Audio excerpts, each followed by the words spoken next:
Olá, como vão todos? Espero que todos estejam bem, que todos estejam em paz, que todos estejam com saúde. Nós vamos iniciar mais essa palestra doutrinária com a prece que Jesus nos ensinou. Pai nosso, que estais nos céus, santificado seja o vosso nome. Venha a nós o vosso reino, seja feita, Pai, a tua vontade, assim na terra como nos céus.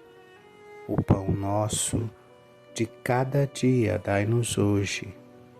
Perdoa, Senhor, as nossas dívidas, na medida em que perdoamos os nossos devedores. Não nos deixes cair em tentação, e livra-nos de todo o mal. Que assim seja, graças a Deus, graças a Jesus.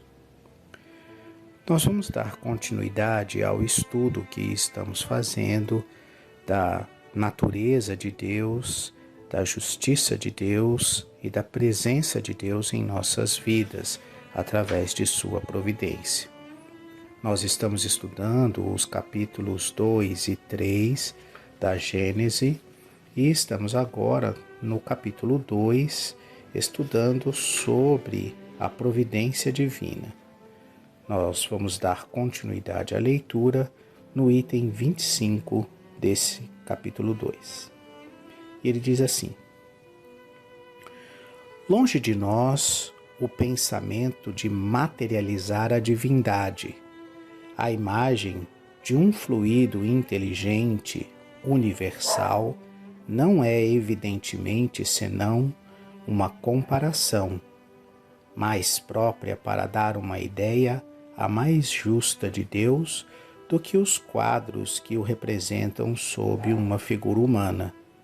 Ela tem por objeto fazer compreender a possibilidade, para Deus, de estar por toda parte e de se ocupar de tudo.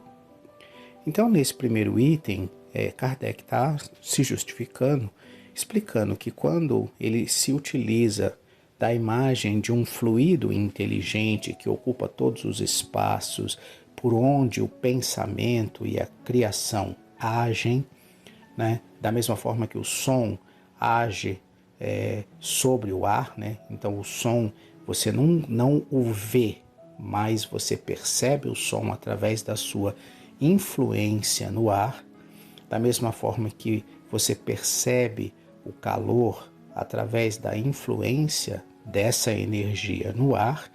A influência de Deus na nossa vida seria pressentida, percebida por essa imagem de fluido inteligente e universal que estaria ocupando todo o universo. A ideia aqui é fazer com que a gente desassocie, ou seja, tire da nossa mente essa concepção de figura humana e limitada para Deus.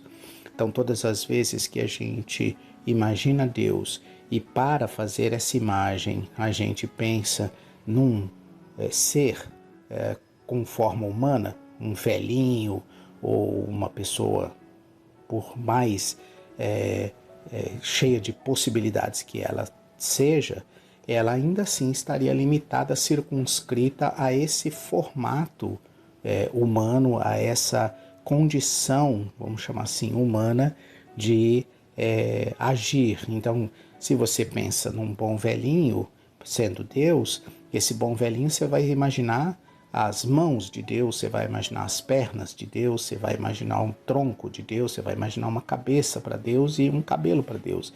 E nesse sentido você limita a divindade nesse formato que você imaginou. Quando Kardec faz essa definição ou essa comparação de Deus com um fluido, assim como o ar, a gente não tem uma imagem definida para o ar. A gente enxerga o ar através, por exemplo, do movimento das folhas no vento, através dos movimentos do vento, mas a gente não está vendo um formato para o ar. O ar estaria preenchendo todos os espaços. Dessa mesma maneira, esse fluido inteligente e universal que ocupa todos os espaços no universo dá para nós uma ideia mais precisa ou menos limitada de como Deus está presente em todas as coisas e como Deus age sobre todas as coisas, toda a sua criação, todo o universo ao mesmo tempo. Sigamos na leitura. Temos incessantemente sobre os olhos um exemplo que pode nos dar uma ideia do modo pelo qual a ação de Deus pode se exercer sobre as partes mais íntimas de todos os seres e, por conseguinte, como as impressões, as mais sutis da nossa alma chegam até Ele, até Deus. Foi tirada de uma instrução dada por um espírito a esse respeito. O homem, e aqui agora vamos à leitura da instrução. O homem é um pequeno mundo cujo diretor é o espírito e no qual o princípio dirigido é o corpo. Nesse universo, o corpo representará uma criação da qual o espírito seria Deus. Compreendeis que não se pode ver aqui senão uma questão de analogia, ou seja, de comparação, e não de identidade, ou seja, de definição. Os membros desse corpo, os diferentes órgãos que o compõem, seus músculos, seus nervos, suas articulações, são igualmente e individualmente materiais, se pode dizer assim, localizadas em um lugar especial do corpo, se bem que o número dessas partes constitutivas de natureza tão variada e tão diferentes seja considerável. Entretanto, ninguém duvida que não possa se produzir um movimento, que uma impressão qualquer possa ocorrer em um lugar particular, sem que o espírito disso tenha consciência. Há sensações diversas em vários lugares simultâneos? O espírito as sente todas, discerne-as, analisa-as, assinala para cada uma a sua causa e o seu lugar de ação por intermédio do fluido perispiritual. Um fenômeno análogo ocorre entre a criação e Deus. Deus está por toda a parte da natureza, do mesmo modo que o espírito está por toda a parte no corpo. Todos os elementos da criação estão em relação constante com ele, do mesmo modo que todas as células do corpo humano estão em contato imediato com o ser espiritual. Não há, pois, nenhuma razão para que fenômenos da mesma ordem não se produzam da mesma forma num e noutro caso. Um membro se agita, o espírito o sente. Uma criatura pensa, Deus o sabe. Todos os membros estão em movimento, os diferentes órgãos estão postos em vibração. O espírito sente cada manifestação, distingue-as e as localiza. As diferentes criações, as diferentes criaturas se agitam, pensam, agem diversamente e Deus sabe tudo o que se passa. Assinala a cada um o que lhe é particular. Pode-se disso deduzir igualmente a solidariedade da matéria e da inteligência, a solidariedade de todos os seres de um mundo entre si, a solidariedade de todos os mundos, enfim, a das criações e do Criador.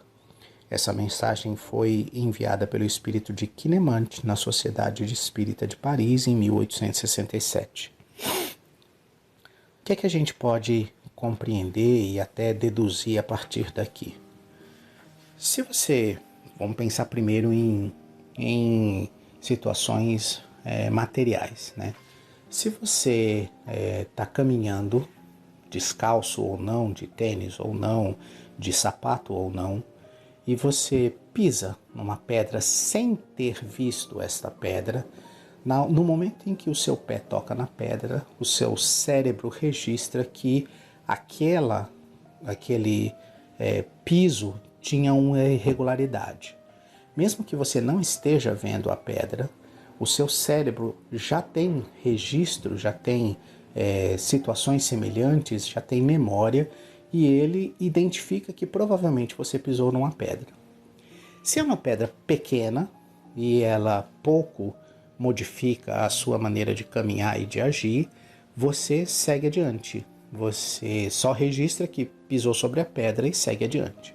Se é uma pedra grande que pode, por exemplo, virar o seu pé e torcer o seu tornozelo ou causar algum ferimento ou alguma dificuldade para outra parte do corpo que não seja o seu pé, imediatamente o seu organismo reage corrigindo a rota daquilo e fazendo com que você não machuque, por exemplo, seu tornozelo, tenha uma ação rápida e não acabe machucando o joelho ou a perna, né? Dessa mesma maneira, essa interligação entre as células do pé e o seu cérebro, entre as células do seu corpo e o seu espírito, somos nós, criaturas ligadas a Deus. Então, se aquilo que a gente está fazendo é algo pequeno, né, é um erro, mas é um erro que vai afetar única e exclusivamente a nossa vida, não vai chegar a modificar o curso das coisas na vida dos outros, ou seja, é uma pedra pequena. Deus registra aquilo, percebe aquilo e deixa que a gente aprenda com os nossos próprios erros. Mas quando a gente está mexendo numa pedra ou está atuando sobre a vida de várias pessoas e aquela nossa ação pode modificar não só a nossa vida, mas a vida de várias pessoas ao nosso redor, então é preciso que haja algum tipo de correção, porque a cada um segundo suas obras, e uma pessoa não pode passar por aquilo que ela não tem necessidade de passar, não há aprendizado para ela naquela passagem. Então, se a minha ação vai causar, por exemplo, em você, algo que você não deve passar, não pode prejudicar você naquele ponto e daquela maneira, e ela não vai te trazer nenhum aprendizado, o que acontece? Aquela minha ação, ela é imediatamente não bloqueada, mas porque eu tenho meu livre-arbítrio, mas ela é amenizada. De alguma forma você é avisado daquela minha ação, de alguma maneira você é desviado das consequências daquela minha ação. E é nesse sentido que a gente precisa entender que a ação divina em relação a todas as coisas que nos acontecem, ela está presente em tudo, né? Quando a gente fala, por exemplo, de células no organismo, todas as nossas células, elas têm origem em uma única célula que a gente chama de célula-ovo, e a partir dessa célula-ovo, células-tronco são construídas, e a partir destas células-tronco a gente constrói todo o nosso organismo, músculos, sangue, neurônios, tudo que pulsa dentro do nosso organismo nasce a partir dessa origem que é a célula-ovo. Dessa mesma maneira, na criação, a gente pode comparar esse ponto inicial com aquele fluido cósmico universal que gera, que é a base, que é a partir dele que se transforma tudo e se cria tudo e tudo existe. Como a gente começa o corpo a partir de uma célula, todas as células estão interligadas por esse mesmo princípio, por esse mesmo gene, por esses mesmos cromossomas. Entenda, coloque as palavras aí da forma que você quiser, mas está tudo ligado à mesma origem. Dessa mesma maneira, toda a criação está ligada à mesma origem que é o Criador. E é por isso que cada ação de cada célula a gente percebe, assim como cada ação de cada ser, como cada movimento de cada planeta, como cada decisão de cada ser inteligente na criação afeta ou está ligado a Deus. E é dessa maneira que a gente diz que nenhuma folha cai de uma árvore sem que Deus assim o permita, como está no ensinamento do Cristo, né? É esse princípio que a gente precisa ter, mas para isso a gente precisa sair dessa figura de Deus humana, né? Essa figura de um bom velhinho como Deus, e enxergar Deus nessa, vamos dizer assim, imagem mais bem definida, que seria um ser imaterial e sem forma, sem um formato, sem uma limitação de forma definida. Então são esses os pontos que a gente precisa compreender, aprender e mudar os nossos conceitos e os nossos paradigmas para conseguir entender como Deus está presente em cada ação, em cada movimento e em cada situação da nossa vida.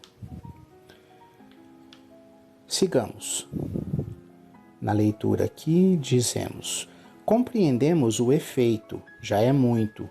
Do efeito remontamos à causa e julgamos na sua grandeza pela grandeza do efeito. Mas a sua essência íntima nos escapa, igual à da causa de uma multidão de fenômenos. Conhecemos os efeitos da eletricidade, do calor, da luz, da gravidade, calculamo-los e, no entanto, ignoramos a natureza íntima do princípio que os produziu. É, pois, mais racional negar o princípio divino porque não o compreendemos? Nada impede admitir, para o princípio de soberana inteligência, um centro de ação, um foco principal, irradiando sem cessar, inundando o universo com seus fluidos, do mesmo modo que o Sol com a sua luz. Mas onde está esse foco? É o que ninguém pode dizer. É provável que esteja mais fixado em um ponto determinado do que não esteja a sua ação, e que percorra incessantemente as regiões do espaço sem limites. Se simples espíritos têm o dom de ubiguidade, essa faculdade em Deus deve ser sem limites. Deus, preenchendo o universo, poder-se-ia ainda admitir, a título de hipótese, que esse foco não tem necessidade de se transportar e que se forma sobre todos os pontos onde a soberana vontade julgue o propósito produzir-se, de onde se poderia dizer que Deus está por toda a parte e em parte alguma. Diante desses problemas insondáveis, a nossa razão deve se humilhar. Deus existe, disso não poderemos duvidar. É infinitamente justo e bom. É a sua essência. A sua solicitude se estende a todos. Compreendemo-lo. Não pode, pois, querer senão o nosso bem, e é por isso que devemos ter confiança nele. Eis o essencial. Quanto ao mais, esperemos que sejamos dignos de compreendê-lo. Então,